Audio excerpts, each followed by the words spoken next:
안녕하세요. 토닥토닥 힐링수다로 행복을 전하는 오행자 강사입니다. 반갑습니다. 주말 잘 보내셨나요? 9월의 첫 월요일입니다.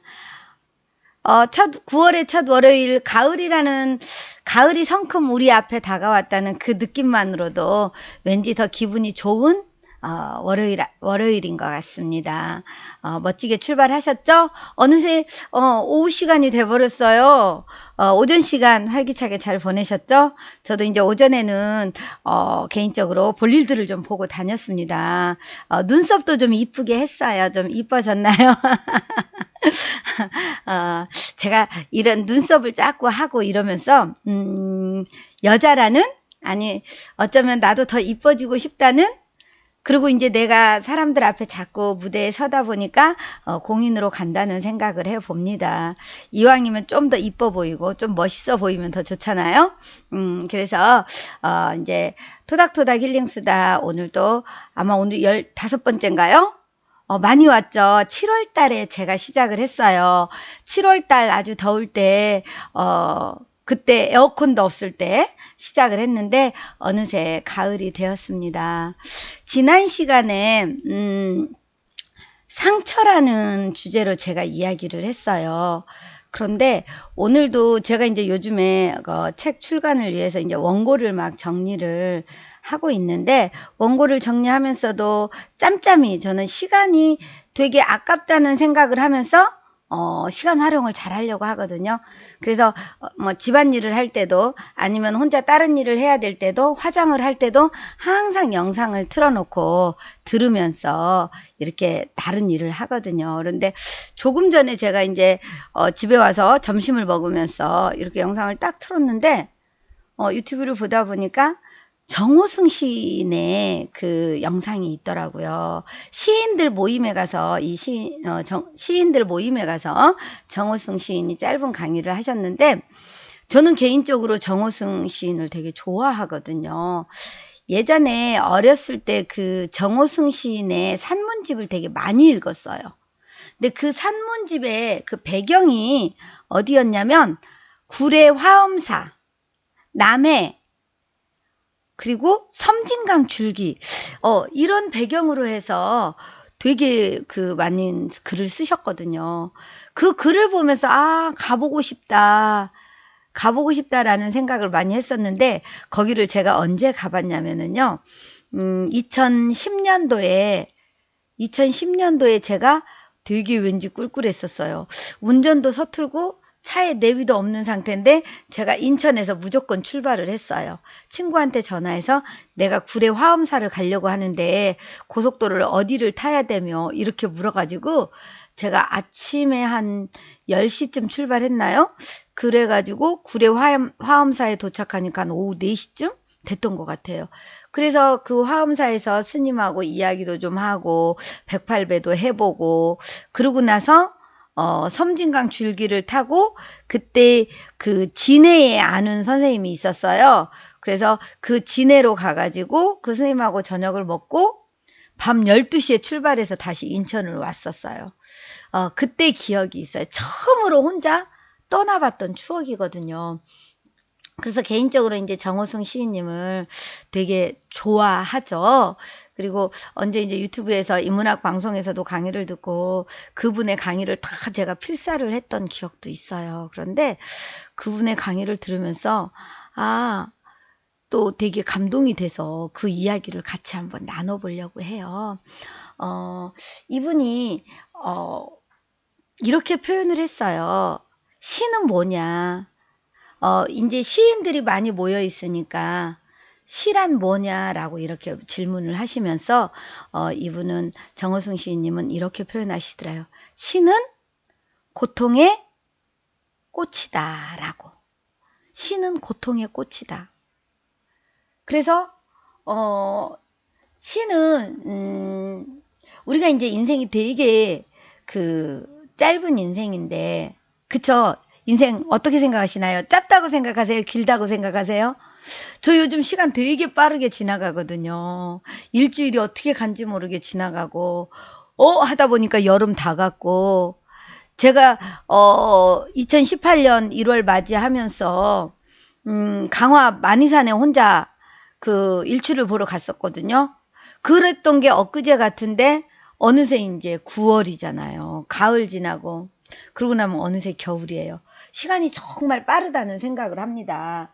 그런데 그 짧은 인생이지만 이 우리 삶 속에서 고통이 없는 사람이 있을까? 상처 없는 사람이 있을까? 나는 지금까지 삶에서 고통이라는 거 전혀 경험해보지 않았다. 느껴본 적 없다. 이러신 분 아마 단 한 분도 안 계실 거예요. 그래서 결론은 뭐냐면 이분이 그렇게 얘기하셨어요. 내가 살아있기 때문에 고통은 존재한다. 내가 살아있기 때문에 고통은 존재한다. 결국 내가 고통이 없다는 것은 내가 죽은 것이란 얘기잖아요. 어떠세요? 우리는 누구나 고통이 없기를 바라죠. 그런데 고통 없는 삶은 있을 수 없다는 얘기가 되잖아요. 그래서 그러면은 어떻게 할 것인가? 고통이 없는 인생을 살 수는 없잖아요. 그러면은 고통하고 맨날 싸워야 될까요? 그래서 결국은 뭐냐면은요, 고통을 이해하면서 살아야 된다. 고통을 이해한다는 것. 참 어렵죠? 고통을 어떻게 이해할 수 있을까? 우리가,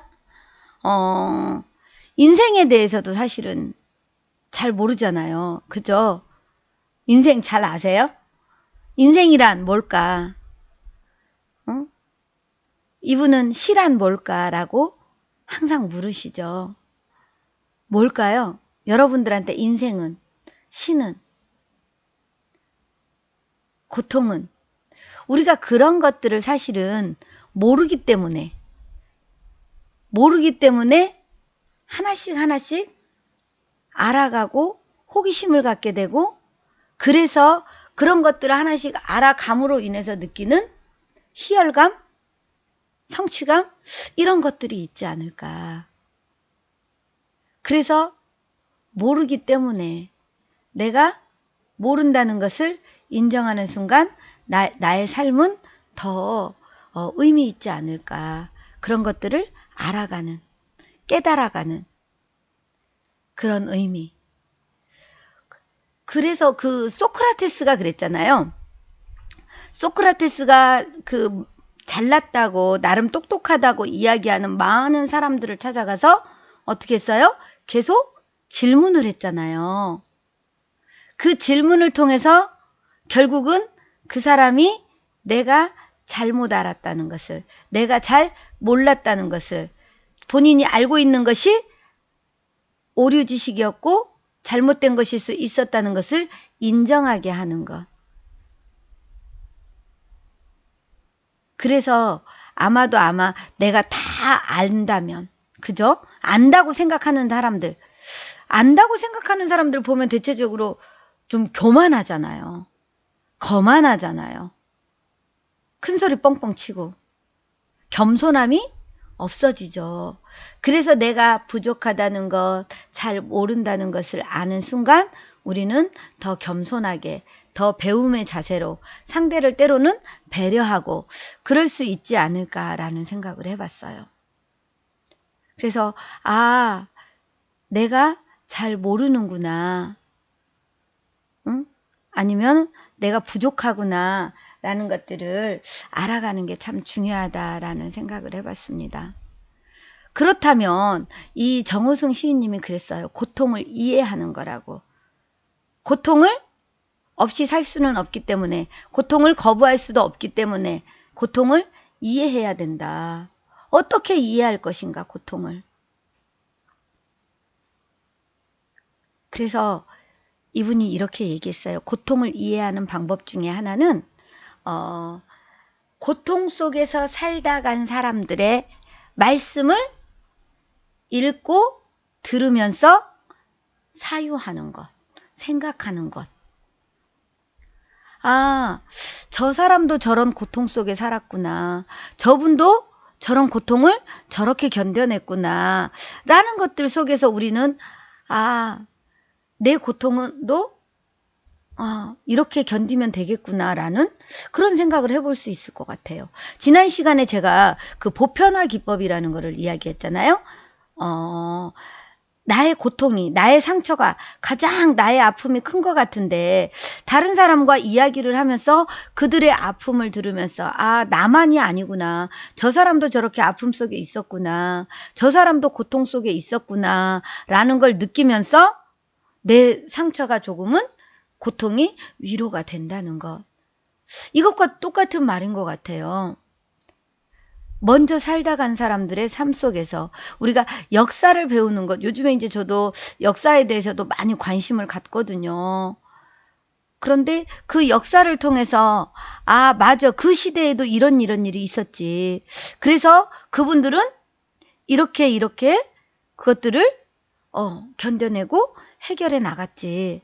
그렇다면 나는 어떻게 할 것인가 라고 자꾸 나를 돌아보면서 그렇게 찾아가는 방법, 알아가는 방법, 깨달아가는 방법이 있지 않을까 싶습니다. 그게 바로 고통을 이해하는 거죠.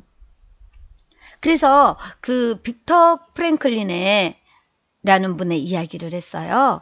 빅터 프랭클린은 2차 세계대전 때 그 아우슈비츠 그 수용소에서 극적으로 살아남은 분이죠. 나치에 의해서 그 아침마다 가스실로 끌려가는 그런 사람들 속에서 얼마나 고통스러웠을까요? 얼마나 괴로웠을까요? 얼마나 긴장되고 그랬는데 이분은 그 고통 속에서 의미를 발견한 거예요. 이 고통에 인간은 그 빅터 프랭클린이 하신 말씀이에요. 인간의 모든 고통에는 의미가 있다고 합니다. 인간의 모든 고통에는 의미가 있다. 그 의미 있는 고통은 이 세상에 의미 없는 고통은 없다. 그래서 모든 고통은 의미가 있는데 의미 없는 고통은 없다. 결국은 그 의미를 찾는 순간 더 이상 고통이 아니다. 고통의 의미를 발견하는 순간 더 이상 그것은 고통이 아니다라고 이야기를 합니다. 그렇다면 지금 내가 고통스럽다면 그 고통의 의미를 발견하면 되겠죠.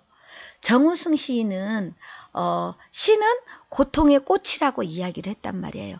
고통이 있기 때문에 내가 시를 쓸 수 있다고 얘기하는 거죠. 저는 그 말에 되게 공감해요. 제가 이제 글을 자주 쓰는 편이거든요. 근데 글을 보면 언제 글을 썼냐면요. 되게 힘들 때 글을 많이 써요. 속상한 일이 있을 때, 고통스러운 일이 있을 때, 아픔이 있을 때, 그런 상처가 있을 때 글을 쓰게 되는 것 같아요. 기분이 좋을 때, 막 되게 행복할 때는 그 글 안 쓰거든요. 그래서 그 아픈 감정들, 고통, 이런 것들을 표현하면서 거기에서 그럼에도 불구하고 나는 어떻게 희망을 찾아갈 것인지 이렇게 의미를 저도 부여하는 것 같아요. 그래서 이 고통 속에 있는 사람들이 사실은 되게 나름대로 삶을 더 아름답게 의미 있게 그 행복을 추구해 가면서 희망을 가지고 가는 것 같아요. 우리 성공한 사람들을 봐도 그렇잖아요. 성공한 사람들 보면 되게 물론 부모 잘 만나서 금수저로 태어나가지고 딱 성공이라는 것을 태어날 때부터 가지고 간 사람도 있죠. 그런데 보통 보면은 정말 힘든 아픈 고통스러운 이런 경험들을 통해서 그 순간들을 견뎌낸 사람들이 성공을 하는 것 같아요. 그리고 그렇게 성공한 사람들은요. 예전에 내가 아픔과 고통 속에 있었던 것처럼 그 같은 상황에 있는 사람들에게 뭔가 희망이 되고 또 꿈이 되려고 노력을 하잖아요. 또 그들의 멘토가 되어주기도 하죠. 그래서 인생에는요, 정말 그런 것 같아요. 고통이 없는 삶은 없는 것 같아요. 그 고통이 있기 때문에 결국은 행복이라는 아름다운 꽃을 피울 수 있지 않을까.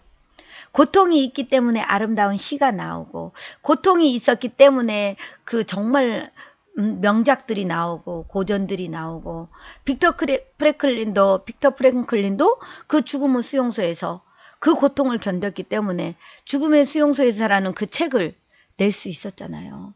그분은 그 고통 속에서 그분의 고통의 의미는 뭐였냐면, 내가 이 나치의 만행을 꼭 살아남아서 전 인류의 증인이 되어야 되겠다, 공개를 해야 되겠다라고 다짐을 했던 거죠. 그런 의미를 발견했기 때문에 어떻게든 살아남으려고 했다고 합니다.